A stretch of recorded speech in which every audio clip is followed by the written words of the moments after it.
ఇవాళ ప్రజల తరపున స్పీకర్లుగా మీడియానే రావడం చాలా ఆనందకరంగా ఉంది.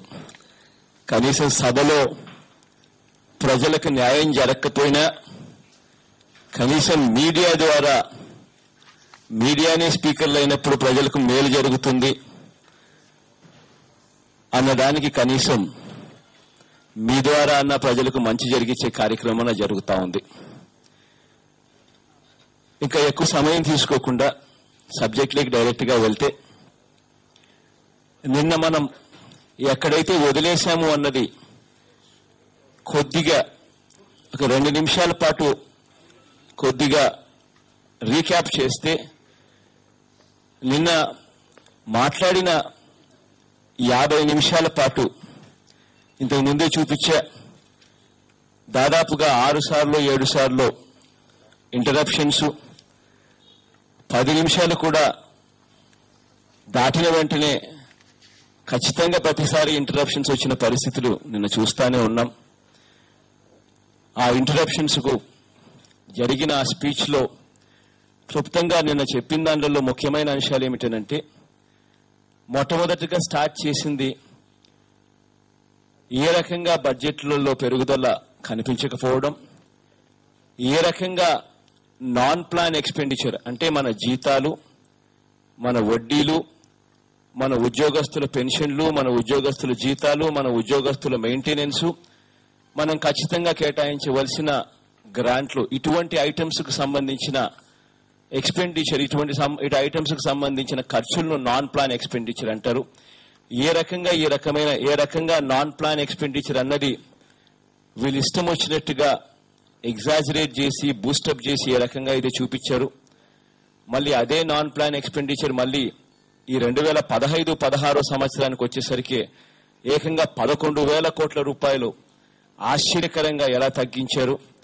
అదే రకంగా నిన్న కోర్ డాష్ బోర్డ్ అని సీఎం ఆఫీస్లోనే ఉన్న, సీఎం ఆఫీసే సీఎంఏ పర్యవేక్షిస్తా ఉండే కోర్ డాష్ బోర్డ్ అని ఖర్చులకు సంబంధించి ఇవాళ కంప్యూటర్ యుగంలో ఉన్నాం కాబట్టి రాష్ట్రంలో జరుగుతూ ఉన్న ప్రతి ఖర్చు జిల్లాల నుంచి హెడ్ ఆఫీస్ కు, ఫైనాన్స్ మినిస్టర్ కు, సీఎం కు అందరికీ కూడా ప్రతి రోజు ఖర్చులన్నీ అప్డేట్ అయ్యే పరిస్థితి వస్తుంది. బడ్జెట్ అంటే nothing but total expenditure. Audited budget అంటే it's nothing but total expenditure. Plan non plan ఏ దానికి తేడా లేకుండా ఏ రకంగా CM office real time executive dashboard అని చెప్పి ఆయన దగ్గర నుంచే మన దగ్గర ఉన్న టోటల్ ఖర్చులు మార్చి 16వ తేదీ దాకా మన దగ్గర ఖర్చులున్నాయి. మార్చి 16వ తేదీ దాకా మన దగ్గర ఖర్చులుంటే కూడా మొత్తం ఖర్చులు బడ్జెట్ లో ఎట్టి పరిస్థితుల్లోనూ 80,000 కోట్లు దాటే అవకాశం లేదు. కూడదు అని అనుకుంటే 90,000 కోట్లను మించి ఉండే అవకాశం లేకపోయినా బడ్జెట్ ను సవరించిన అంచనాల్లో ఏ రకంగా 1,12,000 కోట్ల రూపాయలు చూపించారు అని నిన్న ఎక్స్ప్లెయిన్ చేయడం జరిగింది, ఈ పేపర్లన్నీ కూడా చూపిస్తూ. ఇది కాక వాళ్ళు ఎందుకు చేశారు అని కూడా ఎక్స్ప్లెయిన్ చేస్తూ, ఏ రకంగా రోల్ మోడల్స్ గా ఉండి ప్రజలకు భావితరాలకు మనం నేర్పవలసింది నేర్పుతా ఉన్నామేమిటి, అకౌంట్స్ ను ఫజ్ చేయడం కాదు నేర్పవలసింది, మోసం చేయడం కాదు నేర్పవలసింది, అబద్దాలు చెప్పడం కాదు నేర్పవలసింది, వెన్నుపోట్లు పొడవడం కాదు నేర్పవలసింది. మన భావితరాలకు మనం నేర్పవలసింది రైచియస్ గా ఉండడం, రైచియస్ గా ఉంటూ మనం సాధించాల్సిన విషయాలలో గట్టిగా పోరాటం చేసైనా సాధించాలి అని నేర్పించాల్సింది పోయి ఇలా తప్పుడు ఫడ్జింగ్ చేసిన డాక్యుమెంట్లతో బడ్జెట్లలో మనం పెట్టి మన రాష్ట్ర పరువును ఢిల్లీలో వాళ్ళకి ఇవన్నీ కూడా అర్థమవుతాయి. ఎందుకనంటే ఇవన్నీ ఓపెన్ గా ఆన్లైన్ లో ఉన్న డాక్యుమెంట్స్. మనం చేస్తా ఉన్న అబద్దాలు, మోసాలు అన్ని బయటకు వస్తే మన రాష్ట్ర పరువు ఏమవుతుంది, మన రాష్ట్రం గురించి వాళ్ళు ఏమనుకుంటారు, మన రాష్ట్ర ప్రజల గురించి వాళ్ళు ఏమనుకుంటారు అన్నది మర్చిపోయి దిగజారి చేయడం తప్పు అని కూడా నేను చెప్పుకుంటూ వచ్చాం. దాని తర్వాత వ్యవసాయానికి సంబంధించి చంద్రబాబు నాయుడు గారు రైతులకు సంబంధించిన పరిస్థితి ఎంత దయనీయంగా ఉందని నిన్న సోషియో ఎకనామిక్ సర్వే చూపిస్తూ దీనికి సంబంధించిన లోపల పేజీల్లో ఉన్న డేటా మొత్తం కూడా చెప్పడం జరిగింది. ఇది కాక ఎన్నికల సమయంలో ఇవాళ రైతుల దుస్థితి ఇంత దారుణంగా ఉండడానికి కారణం ఈ నంబర్స్ అన్ని చూస్తే క్లియర్ గా అర్థమవుతాయి. ఇంత దారుణంగా రైతుల పరిస్థితి ఉండడానికి కారణం మీరు ఎన్నికలప్పుడు మీరు చెప్పిందేమిటి, ఇవాళ ఎన్నికలు అయిపోయిన తర్వాత మీరు చేస్తా ఉన్నది ఏమిటి అని చెప్పి మొదలుపెట్టి చెప్పిన వెంటనే 7-10 నిమిషాలకి డైరెక్ట్ గా స్పీకర్ గారే పిక్చర్లోకి వచ్చేసి మీరు రైతులకు సంబంధించిన టాపిక్ మాట్లాడకూడదు అని చెప్పి ఆయనంతటా ఆయనే మైక్ కట్ చేసి ఇంకా ఇంతే నీకు ఇచ్చేది లేదు అని చెప్పేస్తే ఇంకా ఏ టాపిక్ మాట్లాడకూడదు, ఏ టాపిక్ మాట్లాడొచ్చు అని ఆయనే నిర్దేశించడం మొదలు పెడితే ఇక ప్రజా సమస్యలన్నది ఎక్కడా ఎవరు మాట్లాడే పరిస్థితి కూడా ఉండదు. అక్కడి నుంచి ఇవాళ నేను మొదలు పెడతా ఉన్నా. నిన్న ఏ రకంగా చంద్రబాబు నాయుడు గారు ఎన్నికలకు ముందు ఈ రకంగా మేనిఫెస్టో చూపించి ఈ మేనిఫెస్టోలో రైతులకు సంబంధించి శ్రీకాంత్ ఏమనుకోకుండా రైతులకు సంబంధించి పూర్తిగా రుణాలు మాఫీ చేస్తానని అక్కడ అది చూపించారు. డ్వాక్రా రుణాలన్నీ కూడా పూర్తిగా మాఫీ చేస్తానని చెప్పి ఎన్నికలకు ముందు తాను ఇలా 2 మేనిఫెస్టోలు సపరేట్ గా ఆంధ్ర ప్రాంతానికి సపరేట్ గాను తెలంగాణ ప్రాంతానికి సపరేట్ గా 2 మేనిఫెస్టోలు ఏ రకంగా రిలీజ్ చేశాడని, దాని తర్వాత ఎలక్షన్ కమిషన్ కు 11వ తారీఖున ఏప్రిల్ 11 మార్చిలో రిలీజ్ చేశారు. ఏ రకంగా ఏప్రిల్ 11వ తారీఖున ఎన్నికలకు ముందు చంద్రబాబు నాయుడు గారు ఎలక్షన్ కమిషన్ కు ఏ రకంగా తాను లెటర్లు రాశాడు, ఆ లెటర్లలో కూడా తాను రాసినది రాష్ట్రానికి సంబంధించి the financial implications of these promises were taken note of అని ఏ రకంగా చంద్రబాబు నాయుడు గారు ఎలక్షన్ కమిషన్ కు రాసిన లేఖల్లో నాకు రాష్ట్రం మీద పూర్తి అవగాహన ఉంది, రాష్ట్ర ఫైనాన్సెస్ మీద నాకు పూర్తి అవగాహనతోనే నేను ప్రామిసులు చేశాను అని చెప్పి ఎలక్షన్ కమిషన్ కు తాను లేఖ రాయడం, ఆ తర్వాత చంద్రబాబు నాయుడు గారు ప్రతి మీటింగ్ లోనూ ఇదే రకంగా రైతుల రుణాలన్నీ పూర్తిగా నేను మాఫీ చేస్తాను, డ్వాక్రా రుణాలన్నీ నేను పూర్తిగా మాఫీ చేస్తాను అని ఏ మీటింగ్ లో వెళ్ళినా కూడా తాను ప్రతి మీటింగ్ లోనూ ఇవే మాటలు చెప్పడం. ఏ టీవీ ఆన్ చేసినా కూడా మనకు కనిపించేటివి ఏమిటి అని అంటే, టీవీ ఆన్ చేస్తే బ్యాంకుల్లో పెట్టిన బంగారం ఇంటికి రావాలనంటే బాబు ముఖ్యమంత్రి అయితేనే వస్తుంది అన్న మాటలు ప్రతి టీవీ అడ్వర్టైజ్మెంట్ లోనూ కనిపించేది. ఏ గోడ మీద ఏ రాత చూసినా కూడా ప్రతి గోడ మీద కూడా కనిపించే రాతలు రైతుల రుణాలన్నీ పూర్తిగా మాఫీ కావాలంటే బాబు రావాలి, జాబు కావాలంటే బాబు రావాలి అని ప్రతి గోడ మీద కనిపించేది, ప్రతి టీవీ యాడ్ లో కనిపించేది. చంద్రబాబు నాయుడు గారు ప్రతి మీటింగ్ లోనూ రైతుల రుణమాఫీ పూర్తిగా మాఫీ చేస్తాను అని చెప్తా ఉన్న మాటలు ప్రతి మీటింగ్ లోనూ కనిపించేటివి. అంతటితో కూడా ఆగిపోలేదు. దాని తర్వాత చంద్రబాబు నాయుడు గారు ప్రతి ఇంటికి ఇలా తన కార్యకర్తల చేత స్వయంగా తానే సంతకం పెట్టి ఇలా ప్రతి ఇంటికి తాను ఈ లెటర్ పంపించాడు. ఈ లెటర్ లో తాను చంద్రబాబు నాయుడు గారు తెలుగుదేశం కార్యకర్త ప్రతి కార్యకర్త ఈ లెటర్ తీసుకొని పోయి చంద్రబాబు నాయుడు గారు అమ్మా స్వయంగా సంతకం పెట్టి మీకు లెటర్ పంపించాడమ్మా మీ ఇంటికి, ఇదిగో తల్లి నేనే వచ్చి డెలివరీ చేస్తా ఉన్నాను ఈ లెటర్లు మీకే అని చెప్పి ప్రతి ఇంటికి చంద్రబాబు నాయుడు గారు పంపించారమ్మా సంతకం పెట్టి స్వయంగా అని చెప్పి ఈ రకంగా ఈ లెటర్ కూడా తీసుకొచ్చి ఇచ్చారు. ఈ లెటర్లో తాను చంద్రబాబు నాయుడు గారు అన్న మాటలు, దేశం బాగుండాలంటే రైతు బాగుండాలి, అందుకే రైతుల రుణమాఫీపై నా మొదటి సంతకం చేస్తాను, ఇదే లెటర్లోనే నా మొట్టమొదటి సంతకం చేస్తాను, ప్రతి కుటుంబం బాగుండాలంటే నా అక్క చెల్లెమ్మలు ఆర్థికంగా బలపడాలి, ఇందుకోసం డ్వాక్రా సంఘాల రుణాలు పూర్తిగా రద్దు చేస్తాను, జాబు కావాలంటే బాబు రావాలి, కాంక్షిస్తున్న తమ్ముళ్ళు చెల్లెళ్ళు కలలు సాకారం చేయడానికి ఇంటికో ఉద్యోగం ఉపాధి కల్పిస్తాను, ఉద్యోగము ఉపాధి దొరికేంత వరకు 2,000 రూపాయల నిరుద్యోగ వృత్తి ప్రతి ఇంటికి కల్పిస్తాను.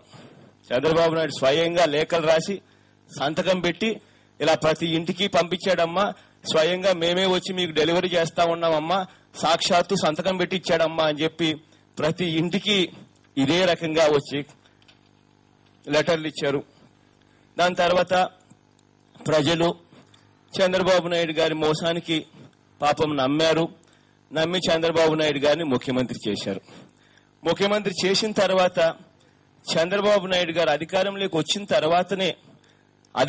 వచ్చిన తర్వాత ప్రమాణ స్వీకారం చేసే రోజున ఇంకా పార్టీ కాదు, సాక్షాత్తు గవర్నమెంటే అడ్వర్టైజ్మెంట్ రిలీజ్ చేసింది.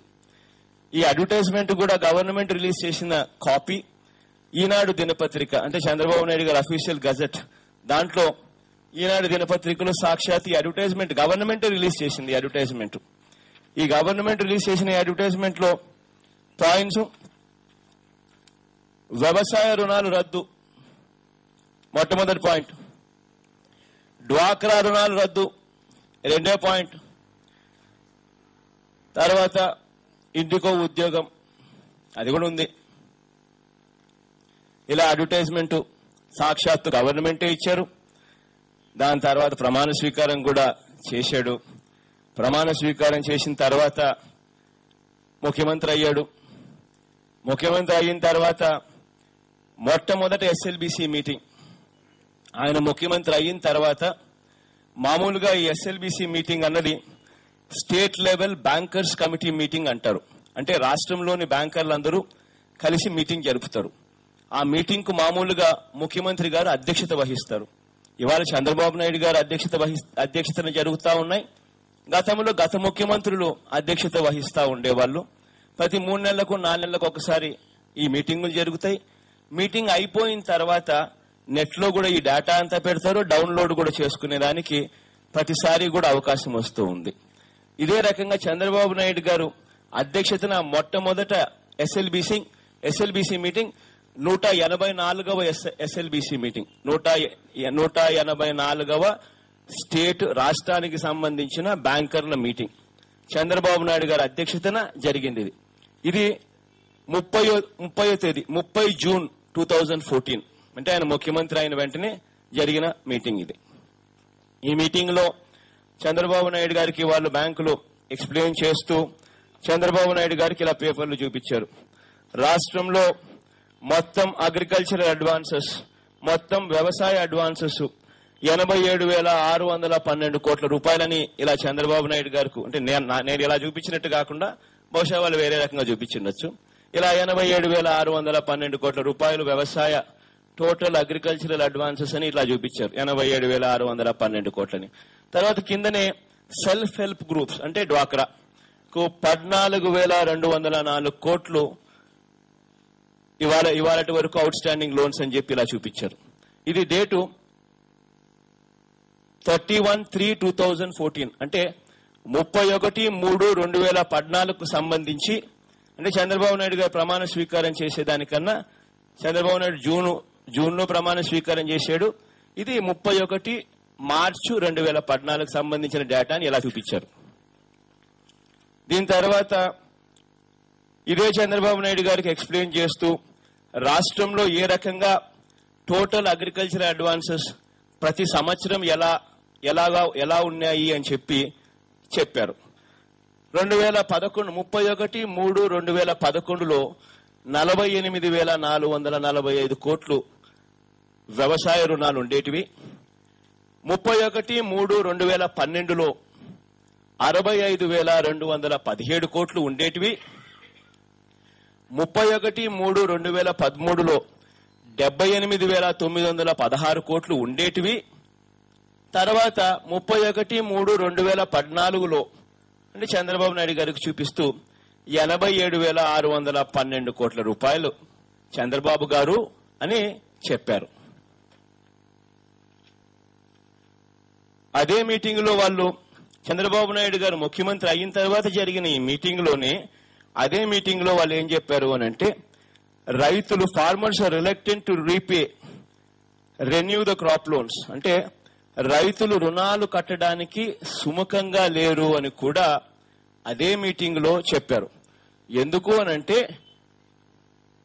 యాంటిసిపేటింగ్ డెట్ వేవర్, అంటే రైతుల రుణమాఫీ ఎక్స్పెక్ట్ చేస్తా ఉన్నారు కాబట్టి రైతులు సుముఖంగా లేరు లోన్లు రెన్యువల్ చేసుకునే దానికి అని చంద్రబాబు నాయుడు గారికి ఎస్ఎల్బీసీ మీటింగ్ లో చెప్పారు. దాని తర్వాత ఏం చెప్పారు? As the loans have not been renewed the farmers cannot be covered under the crop insurance schemes. అంటే రైతుల రుణాలు రెన్యువల్ కాలేదు కాబట్టి రైతులకు క్రాప్ ఇన్సూరెన్స్ కూడా అందదు అని కూడా చెప్పుకొచ్చారు. దాని తర్వాత ఏం చెప్పారు? Farmers are also losing the benefit of interest subvention scheme owing to non repayment as subvention is link to prompt repayment. అంటే ఇలా చూపించి వాళ్ళు చెప్పారు, బాబు గారు మీ మాటలు నమ్మారు బాబు గారు, రైతులు కట్టడం లేదు టయానికి, రైతులు టయానికి కట్టడం లేదు కాబట్టి రైతులకు 0 వడ్డీ ఆర్ పావులా వడ్డీ ఇంతవరకు ఇస్తా ఉన్నాము. ఆ ఇచ్చే కార్యక్రమం ఇక మీదట జరగదు, ఎందుకనంటే ప్రాంప్ట్ పేమెంట్ కు లింక్ అయి ఉంది అని చెప్పి ఆ చంద్రబాబు నాయుడు గారికి చూపించారు.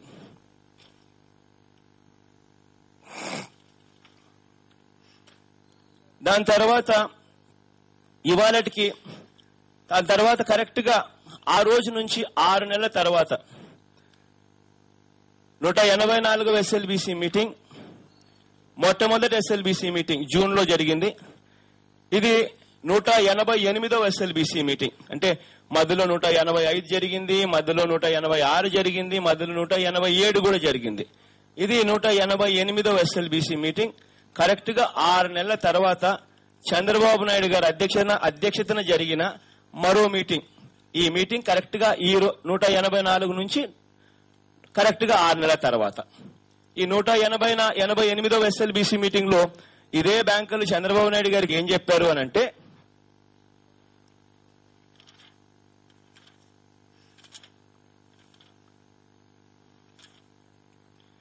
అయ్యా చంద్రబాబు గారు, ఇవాళ రాష్ట్రంలో మొత్తం వ్యవసాయ అగ్రికల్చరల్ లోన్లు ఎలా ఉన్నాయి అనంటే అని ఇలా చూపించి చెప్పారు. 31/3/2012లో 65,217 కోట్లు ఉండేటివి. 31/3/2013లో 78,916 కోట్లు ఉండేటివి. 31/3/2014లో 87,612 కోట్లు ఉండేటివి. అక్కడి నుంచి కరెక్ట్ గా 6 నెలలు 39 అంటే 30 సెప్టెంబర్ 2014లో అవి తడిసి మోపుడై 99,555 కోట్లు అయ్యాయి అని చెప్పి ఇలా చంద్రబాబు నాయుడు గారికి చూపిస్తూ చెప్పి, నేను ఈ మాటలు చెప్తా ఉన్నాను అనంటే, తడిసి మోపుడై ఇంతకు ముందు రైతులకు 0 వడ్డీ పావులా వడ్డీకి అందే రుణాలు ఇవాళ అపరాధ వడ్డీ 14% 14% పెనాల్టీతో రైతులు ఇవాళ కడతా ఉన్నారు. కడతా ఉన్న పరిస్థితిని వాళ్ళు ఇలా చూపించారు. ఎందుకనంటే మామూలుగా మనందరికీ తెలుసు, రెన్యువల్స్ జరిగినాయి అని అనుకో, మామూలుగా మన గ్రామాలలో రైతులందరూ రుణాలు తీసుకుంటే, సే ఫర్ ఇన్స్టెన్స్ ఒక 50,000 రూపాయలు రుణాలు తీసుకుంటే, ఆ రుణం మళ్లీ పోయి రైతు కడితే 52,000 ఇస్తారు. అంటే 50,000 దీనికి పాతదానికి అడ్జస్ట్మెంట్ జరిగిపోతుంది, ఇంకా 2,000 ఎక్స్ట్రా వేసి 52,000 ఇస్తారు. సో టోటల్ లెక్కేమీ మారదు. కానీ ఈ మాదిరిగా పెరిగింది అని అంటే ప్రధానంగా దానికి కారణం అపరాధ వడ్డీ అని చెప్పి క్లియర్ గా ఇలా ఎక్స్ప్లెయిన్ చేశారు. సెప్టెంబర్ 30వ తారీఖుకే 99,555 కోట్లు అవుట్ స్టాండింగ్ లోన్స్. దాని తర్వాత వాళ్ళు ఇలా ఇంకొక పేపర్ కూడా ఇలా చూపించి 14వ పేజీని ఇలా చూపించి, చంద్రబాబు గారు మీకు మామూలుగా వ్యవసాయంలో ఖరీఫ్ కు రబీకి కలిపి మేము టార్గెట్లు పెట్టుకుంటాము, ఆ టార్గెట్ల ప్రకారం మేము రుణాలు ఇస్తా ఉంటాము, ఆ టార్గెట్ల ప్రకారం మేము ప్రతి సంవత్సరం టార్గెట్ కన్నా ఇచ్చే రుణాలు చాలా ఎక్కువగా ఇస్తా ఉంటాం మేము, ఒకసారి మీరు గమనించండి చంద్రబాబు గారు అని ఇలా చూపించి చెప్పారు. ఏమని చెప్పారు? 2011-12లో టోటల్ వ్యవసాయ టార్గెట్ 31,877 కోట్లు ఇవ్వాలని మేము 2011-12లో అనుకున్నాము, కానీ 35,611 కోట్లు ఇవ్వగలిగాము అని గొప్పగా చెప్పుకున్నారు. దాని తర్వాత 2012-13లో మేము 35,654 కోట్లు ఇవ్వాలని మేము అనుకున్నాము, కానీ 50,060 కోట్లు ఇచ్చినాము అని చెప్పి ఇంకా గొప్పగా కూడా చెప్పుకున్నారు. దాని తర్వాత 2013-14 సంవత్సరంలో 47,017 కోట్లు మేము టార్గెట్ గా ఇవ్వాలి అని చెప్పి అనుకున్నాము. రైతులకు రబీకి ఖరీఫ్ కు మేము 49,774 కోట్లు ఇవ్వగలిగాము అని అది కూడా గొప్పగా కూడా చెప్పుకున్నారు. మరి అంత గొప్పగా చెప్పుకున్న తర్వాత ఈ సంవత్సరం మీరు ముఖ్యమంత్రి అయిన తర్వాత పరిస్థితి ఏమిటి రైతులది అని అంటే, ఈ సంవత్సరం మేము 56,019 కోట్లు మేము టార్గెట్ గా ఇవ్వాలని చెప్పి నిర్ణయం తీసుకున్నాము. కానీ మా కర్మ ఏమిటనంటే కేవలం 13,789 కోట్లు మాత్రమే ఇవ్వగలిగాము అని చెప్పి చంద్రబాబు నాయుడు గారికి సాక్షాత్తుగా చెప్పారు. అంటే రైతుల పరిస్థితి ఏమిటనంటే 56,000 కోట్ల రూపాయలు రైతులకు రుణాలు ఇవ్వాలని బ్యాంకులు అనుకుంటే కేవలం 13,789 కోట్లు మాత్రమే ఇచ్చారు అని అంటే దాని అర్థం మిగిలిన 46,000 కోట్లు రైతులు బయట 2 రూపాయల వడ్డీకి 3 రూపాయల వడ్డీకి బ్యాంకుల గడప తొక్కలేక తెచ్చుకుంటా ఉన్నారు అన్న విషయం అర్థమవుతా ఉంది.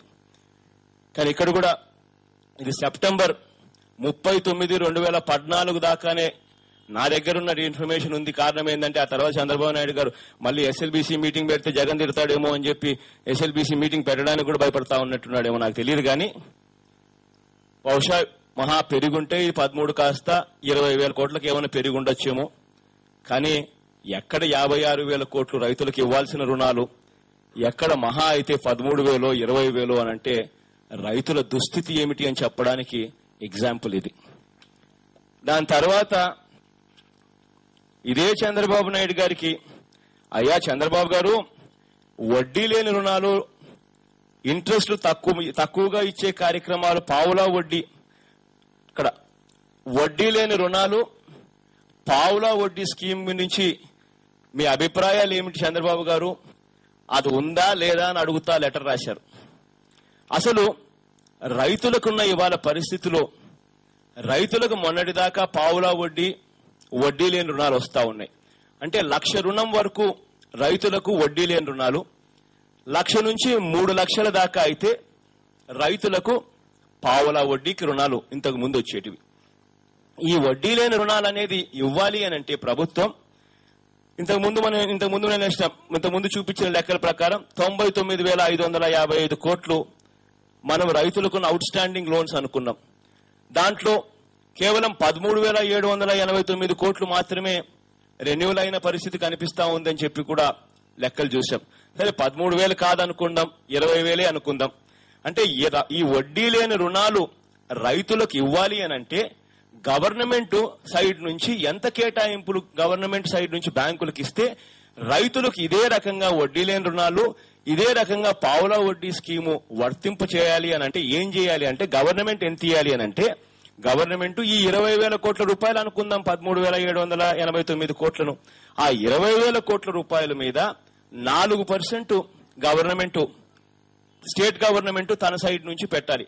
ఎందుకంటే కేంద్ర ప్రభుత్వం నుంచి కూడా ఇంట్రెస్ట్ సబ్వెన్షన్ వస్తుంది కాబట్టి 20,000 ఇంటూ 4% వేసుకున్న 800 కోట్ల రూపాయలు గవర్నమెంట్ తన సైడ్ నుంచి పెట్టాలి. అది కాక చంద్రబాబు నాయుడు గారి మాటలు నమ్మి రైతులు కట్టకుండా ఉన్న పాపానికి రైతులకు ఇవాళ అపరాధ వడ్డీ 14% పడతా ఉంది. అంటే ఇంతకు ముందే నేను 99,555 కోట్లు చూపించాను. దాంట్లో నుంచి 20,000 కోట్లు 4% కింద కట్టినా 800 కోట్లు కావాలన్నాను. అంటే బ్యాలెన్స్ ఇంకొక 80,000 కోట్లు. ఆ 80,000 కోట్లకు 14% ఇవాళ బ్యాంకులు ఛార్జ్ చేస్తా ఉన్న వడ్డీ వేస్తే 11,200 కోట్లు. అంటే రెండు కలిపితే ఈ 11,200 కోట్లు ప్లస్ ఈ 800 కోట్లు ఉట్టి వడ్డీకే గవర్నమెంట్ 12,000 కోట్ల రూపాయలు ఇవాళ రైతులకు ఇవ్వాలి. అటువంటిది ఇవాళ వడ్డీ లేని, ఇవాళ పావులా వడ్డీకి, వడ్డీ లేని రుణాలకు, వ్యవసాయానికి సంబంధించి రైతులకు ఈ ప్రభుత్వం కేటాయింపులు చేసింది ఎంతో తెలుసా? కేవలం 172 కోట్లు. ఎక్కడ 12,000 కోట్ల రూపాయలు కావలసింది, ఎక్కడ మీరు కేటాయింపులు చేసిన కేవలం 172 కోట్ల రూపాయలు. అదే రకంగా రైతుల దుస్థితిని వాళ్ళు వివరించారు. వివరిస్తూ వాళ్ళందరూ అన్నారు, బ్యాంకులు చంద్రబాబు నాయుడు గారు ప్రజెంటేషన్ ఇచ్చారు. అయ్యా చంద్రబాబు గారు, రాష్ట్రంలో ఇవాళ 1,17,00,000 అకౌంట్లు ఉన్నాయి అని ఇలా చూపించారు. అవుట్ స్టాండింగ్ లోన్స్ 99,555 కోట్లున్నాయి చంద్రబాబు గారు అని ఇలా చూపించారు. ఇలా చూపిస్తూ అయ్యా ఓవర్ డ్యూ అంటే మా చేతులు దాటిపోతా ఉంది, మా చేతులు దాటిపోతా ఉన్నారు, మా చేతులు దాటిపోతా ఉన్నారు ఉన్న పరిస్థితి 49,49.44 లక్షల అకౌంట్లు 36,000 కోట్లు పూర్తిగా మా చేతుల్లో నుంచి జారిపోతా ఉంది అని చెప్పి చూపించారు.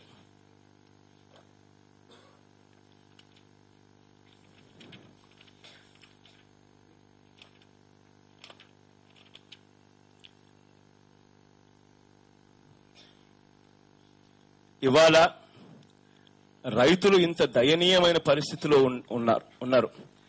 ఎంత దయనీయమైన పరిస్థితిలో ఉన్నారు అనంటే, ఇంతకు ముందు చంద్రబాబు నాయుడు గారు ముఖ్యమంత్రి కాకముందు టీవీ ఆన్ చేసినా, చంద్రబాబు నాయుడు గారు ఏ పబ్లిక్ మీటింగ్లోకి వెళ్ళినా తాను చెప్పినది ఆ టీవీ అడ్వర్టైజ్మెంట్ లో ఉన్నింది ఏమిటనంటే, బ్యాంకుల్లో పెట్టిన బంగారం ఇంటికి రావాలి అనంటే బాబు ముఖ్యమంత్రి కావాలి అని అడ్వర్టైజ్మెంట్. ఇవాళ బ్యాంకు నోటీసులు వేలంపాట,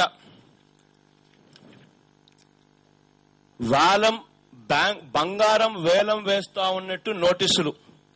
ఈ నోటీసులు లేని రోజు లేదు. ప్రతి జిల్లాలోనూ ఇవే పేపర్లే. సొంత జిల్లా చిత్తూరు వేలం బ్యాంకు రుణాలు, బంగారం వేలం నోటీసులు. ఇది చిత్తూరు జిల్లా.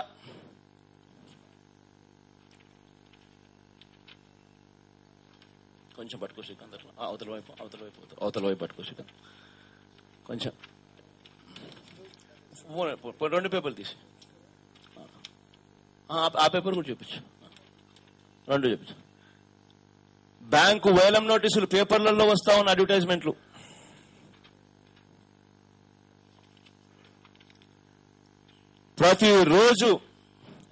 ప్రతిరోజు బ్యాంకు వేలం నోటీసులు.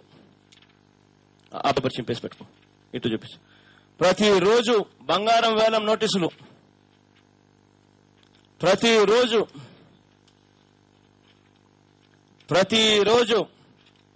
ప్రతి పేపర్లో బంగారం వేలం నోటీసులు.